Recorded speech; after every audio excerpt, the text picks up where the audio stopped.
September 17, 2023. Romeoville, Illinois.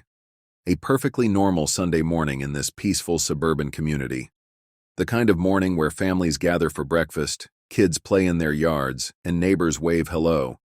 But at 8461 Concord Place, something was wrong. When police officers approached the Bartolomei Rolon residence that morning, they had no idea they were about to uncover one of the most shocking family massacres in Illinois history. Inside that house lay the bodies of 43-year-old Zoraida Bartolomei, her husband Alberto Rolon, age 38, their two young boys, just 7 and 9 years old, and their 3 family dogs. All of them executed. This wasn't a robbery gone wrong. This wasn't a random act of violence. This was a carefully planned annihilation of an entire household. The person responsible? It would turn out to be someone who had crafted an elaborate scheme so twisted, so calculated, that it would leave veteran investigators struggling to comprehend the depth of human manipulation. What happened to the Bartolomei Rolon family reveals a truth more frightening than any horror movie: how an ordinary relationship can transform into a deadly obsession, and how lies can lead to the destruction of innocent lives. This is the story of how jealousy and deception culminated in the murder of an entire family. This is the story of how one person's manipulation pushed another to commit unthinkable acts. This is the Romeoville family massacre. Before we continue with this shocking story, please take a moment to subscribe to our channel and hit that notification bell. Every week we bring you meticulously researched true crime cases that remind us that the most dangerous predators aren't always who or where we expect them to be. Now let's return to that Sunday morning in Romeoville, when police officers first approached that quiet suburban home. At 11:30 a.m. on September 17th, the Romeoville Police Department received a call requesting a wellness check at the Bartolomei Rolon residence. Neighbors reported an unusual silence from a typically lively household. No children playing in the yard, no dogs barking, just silence. Officer James Martinez was first to arrive at the scene. He knocked on the front door. No response. The family vehicles were still in the driveway. Through the windows, he could see the house lights were on. After multiple attempts to make contact, officers made the decision to enter the property. What they discovered inside would haunt them forever. In different areas of the home lay the bodies of an entire family. Zoraida Bartolomei, a 43-year-old mother known for her warm smile and dedication to her children. Alberto Rolon, 38, a hard-working father who had recently started his own business. Their 2 young boys, 9-year-old Diego and 7-year-old Adriel, both students at Robert C. Hill Elementary School. Even the family's 3 dogs hadn't been spared. The victims had been shot multiple times. There were no signs of forced entry, no evidence of robbery. Nothing appeared disturbed or taken from the home. The scene was methodical, calculated, precise. Within hours, Romeoville Police Chief Chris Byrne made a statement that sent shockwaves through the community. This was not a random act of violence. The family had been targeted. But why? What could possibly motivate someone to eliminate not just the parents, but innocent children and even family pets? As detectives began their investigation, they would uncover a plot so complex, so carefully orchestrated, that it would challenge everything they thought they knew about the darkness that can exist in ordinary relationships. The Bartolomei Rolon family appeared to live a perfect suburban life, but someone had marked them for death. The question wasn't just who would do this, but what could drive someone to such extreme measures. The answer would prove more disturbing than anyone could have imagined. Inside the house, investigators confronted a crime scene that shattered FBI profiling standards. Zoraida lay on the kitchen floor, where it appeared she'd been preparing breakfast. Multiple bullet wounds revealed this wasn't a moment of sudden rage, this was an execution. Alberto's body was found near the front door, suggesting he may have been the first target. In their beds lay Diego and Adriel, indicating they were likely asleep when the killer entered their rooms. The family dogs, always protective of their loved ones, had been shot where they stood, 1 in the hallway, 2 in the master bedroom. Shell casings littered the floor, each one a piece of evidence that would help tell this horrific story. Ballistics would later confirm that 17 shots had been fired inside the home. Crime scene technicians worked methodically through the house for 72 hours straight. They collected DNA samples, traced blood spatter patterns, and photographed every inch of the property. Security cameras from neighboring houses showed no suspicious vehicles. The murder weapon was nowhere to be found. As word spread through Romeoville, hundreds gathered outside the police tape. Parents clutched their children closer. Neighbors who'd waved to the family just days before stood in tears. Robert C. Hill Elementary School, where the boys attended, brought in grief counselors. The entire community was paralyzed by one terrifying question. Was the killer still among them? Detective Sarah Martinez recalls the first 48 hours. We had a suburban family, well-liked by everyone with no known enemies, no signs of forced entry, no robbery, nothing missing. It just didn't add up. The evidence suggested the killer knew the family's routine. They knew when to strike. They knew the layout of the house, but as investigators would soon discover, the physical evidence told only half the story. Hidden in Zoraida's phone, in text messages and social media accounts, lay the first breadcrumb of a trail that would lead them to a truth more shocking than the crime scene itself. As the sun rose on the quiet suburb, the morning after the horrific discovery, the sleepy streets of Romeoville erupted into a frenzy of activity. Police cruisers flooded the neighborhood, their sirens cutting through the eerie silence that had settled over the Bartolomei Rolon home. Detectives, forensic specialists, and crime scene investigators swarmed the property, meticulously combing through every inch for any shred of evidence that could shed light on this unthinkable tragedy. Neighbors, still reeling from the shock, emerged from their homes, huddling together in small groups, exchanging whispers and fearful glances. The air was thick with a palpable sense of dread as the community grappled with the realization that a ruthless killer lurked among them. Despite the flurry of activity, the investigation hit an immediate roadblock. There were no obvious suspects, no clear motive, and no leads to follow. The police found themselves in the dark, grasping at the faintest of clues in a desperate attempt to unravel the mystery that had enveloped this quiet corner of the suburbs.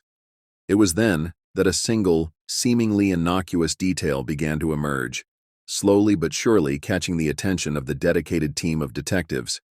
Witnesses reported seeing a man, later identified as Nathaniel Huey Jr., acting suspiciously in the vicinity of the Bartolomei Rolon home in the days leading up to the murders. His name, once a familiar face in the neighborhood, now carried a sinister undertone as investigators delved deeper into his relationship with the victims. As the investigation progressed, a disturbing pattern began to take shape. Nathaniel Huey Jr. had been acquainted with the Bartolomei Rolon family, their paths crossing through a shared social circle.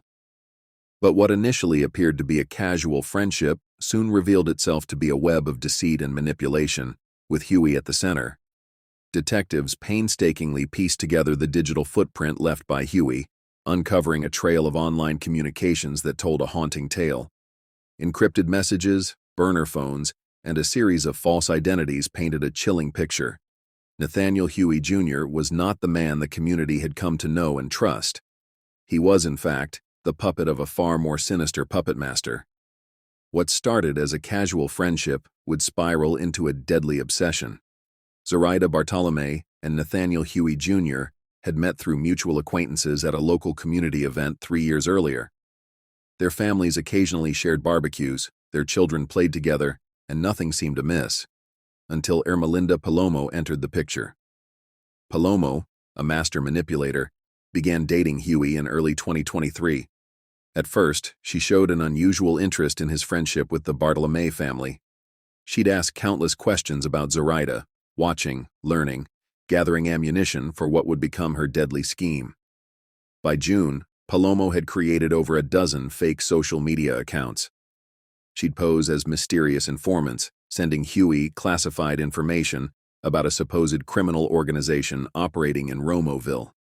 Her messages grew increasingly elaborate. "Watch out for the woman with the butterfly tattoo," she'd write, knowing Zoraida had such a marking. "She's been marked as a high-ranking member." Digital forensics revealed the depths of her deception. Using advanced messaging apps, Palomo crafted entire conversations between fictional characters. She'd send Huey screenshots of fake surveillance operations, doctored photos showing Zoraida at non-existent criminal meetings, even manipulated audio recordings suggesting threats against his life. The psychological warfare was relentless. Palomo would wake Huey at night, claiming she'd received urgent messages about imminent danger. She isolated him from other friends who might question her stories, convincing him that anyone who doubted the conspiracy was part of it. Her masterstroke? Creating a fictional mole within the supposed organization, someone feeding them insider information about Zoraida's plans to eliminate them. Computer records showed Palomo spent hours researching cartel operations, studying their methods to make her lies more convincing. She even staged fake break-ins at her own apartment, planting evidence to support her elaborate fantasy. Receipts showed she'd purchased burner phones from different stores across 3 counties, each one used to create another fictional character in her web of lies. By September, Huey was completely trapped in Palomo's alternate reality. Text messages reveal his growing paranoia. "What if they come for us first?" he'd write. "We need to protect ourselves." Palomo's response was always the same. They had to strike first, eliminate the threat, save themselves from a fate she'd completely fabricated. Bank records exposed Palomo's final preparations. She'd withdrawn thousands in cash, purchased ammunition, and mapped out escape routes. Every detail was meticulously planned, down to the timing of the Bartolomei family's routine. She knew exactly when they'd be most vulnerable, when their guard would be down, when they'd never expect their trusted friend to become their executioner. But what investigators couldn't understand was Palomo's true motive. Why orchestrate such an elaborate scheme? The answer would lie in her personal diary, discovered in a storage unit after her death. Its contents would reveal a darkness no one could have anticipated. As dawn broke on September 19th, surveillance cameras captured Huey and Palomo loading their black SUV at a gas station just outside Chicago. They'd withdrawn their life savings, packed essential supplies, and left a trail of burned documents in their wake. What they didn't know was that police had already connected them to the murders through ballistics evidence and cell phone records. The next 36 hours became a desperate chase across state lines. Highway cameras tracked their vehicle speeding through Indiana, then Missouri, as they headed southwest. Local law enforcement in 3 states joined the pursuit, while FBI agents worked to predict their likely destination based on cell tower pings and credit card activities. Oklahoma Highway Patrol spotted their vehicle near Catoosa around 2 p.m. What followed was a high-speed pursuit reaching speeds of over 120 miles per hour. Dashcam footage shows Palomo at the wheel, weaving through traffic on Interstate 44, with Huey firing shots at pursuing officers. Their desperation was evident. They knew there was no turning back. Near mile marker 289, Palomo made a fatal mistake. Attempting to avoid a spike strip, she swerved sharply, sending their SUV into an uncontrollable spin. The vehicle rolled multiple times before crashing into a concrete barrier. When officers approached the wreckage, both Huey and Palomo were dead, a violent end to their bloody campaign. Inside the vehicle, investigators found a laptop containing the blueprint of their entire scheme. Palomo's meticulous planning was laid bare. Surveillance photos of the Bartolomei home, detailed schedules of the family's movements, and a folder labeled Operation Cleanse containing every fake message and doctored image she'd used to manipulate Huey. Most horrifying was her personal journal, documenting her obsession with true crime stories and her desire to orchestrate what she called the perfect manipulation. She'd studied notorious cases of coercive control, learning from them to craft her own deadly narrative. The Bartolomei family wasn't chosen at random. They were selected because of their trust in Huey, making them perfect targets for her twisted plot. Evidence from their phones revealed Palomo had started planning the murders months in advance. She'd created over 20 fake online personas, each playing a role in her elaborate deception. She'd even gone so far as to plant fake evidence around Romeoville that seemed to support her fictional criminal organization story. In their final moments, captured on the cruiser's dashcam, Palomo can be heard laughing, a sound that would haunt the pursuing officers. It was the laugh of someone who, even in death, took satisfaction in the chaos she'd created. The mastermind behind the Romeoville Massacre had written her own ending, leaving behind a community shattered by her elaborate web of lies and manipulation. In the wake of the Oklahoma crash, Romeoville Police Chief Ken Kroll stood before a room of reporters, officially closing one of the darkest chapters in the suburb's history. With the deaths of Huey and Palomo, we can conclusively say that those responsible for this heinous crime will never harm another family. However, that brings little comfort to a community still searching for answers. The Bartolomei Rolon family home, once a symbol of the American dream, became a memorial site. Thousands of flowers, teddy bears, and handwritten notes lined the sidewalk. Local children, classmates of Adriel and Diego, left their soccer balls and action figures, silent tributes to friends they'd never see again. At Lukanczyk Middle School, where 10-year-old Adriel had just started 6th grade, teachers and students created a memory garden. He always had a joke ready, his math teacher shared through tears. That empty desk, it reminds us daily of what was stolen from us. 7-year-old Diego's elementary school retired his baseball jersey number, hanging it in the gymnasium alongside a photo of his ever-present smile. Maria Bartolomei, Zoraida's sister, became the family's voice. My sister trusted people. She believed in second chances and helping others, that someone could use those very qualities against her. It destroys your faith in humanity. Her words echoed through a candlelight vigil attended by over 2,000 residents. The case prompted Romeoville to establish the Bartolomei Rolon Foundation, focusing on detecting and preventing coercive control and manipulation. Local police departments now include specific training on identifying signs of psychological manipulation in domestic situations.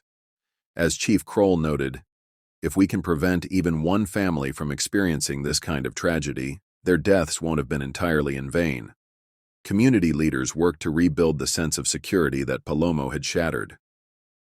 Mayor John Noak initiated the Know Your Neighbor program, encouraging genuine connections while teaching awareness of manipulation tactics. We can't let fear win, he declared at the program's launch. We must learn from this tragedy without letting it define us. Alberto Rolon's brother gave perhaps the most poignant statement at the family's memorial service. They died because someone took advantage of trust.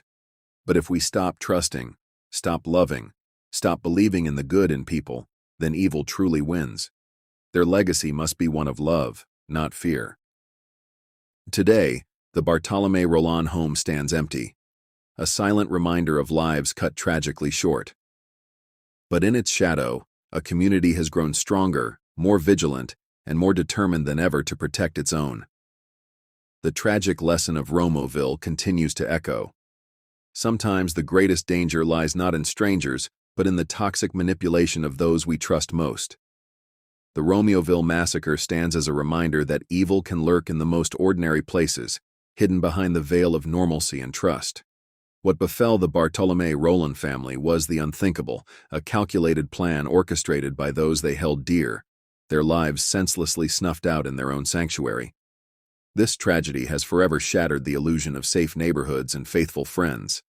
It forces us to confront the harsh truth that manipulation and deception can manifest in the most cunning of forms, preying on our very need to believe in the goodness of others. Ermalinda Palomo's web of lies, spun with the precision of a seasoned criminal mastermind, serves as a sobering wake-up call. As we reflect on the lives lost, Zoraida, Alberto, Adriel, and Diego, let us remember them not just for how they died, but for how they lived. They embodied the values that make a community strong: trust, kindness, and an unshakable belief in the inherent decency of their fellow man. It is a belief that Palomo ruthlessly exploited, using it as a weapon to orchestrate their demise. The legacy of the Bartolomei Rolon family must be one of vigilance and resilience. We must learn to recognize the subtle signs of manipulation, the red flags that indicate someone is not who they seem. By staying informed, by looking out for one another, and by refusing to let fear consume us, we honor the memories of those taken too soon. So, let us pledge to be more than mere bystanders. Let us be the guardians of our own neighborhoods, the protectors of our loved ones. If we see something, let us say something. If we sense something amiss, let us not ignore it. For in doing so, we ensure that the darkness that claimed this family will never again triumph over the light. Subscribe to our channel for more true crime stories that both enlighten and inspire. Together, we can learn from these tragic events and work to create a world where trust is never betrayed and goodness prevails. Thank you for joining us on this journey of reflection and resolve.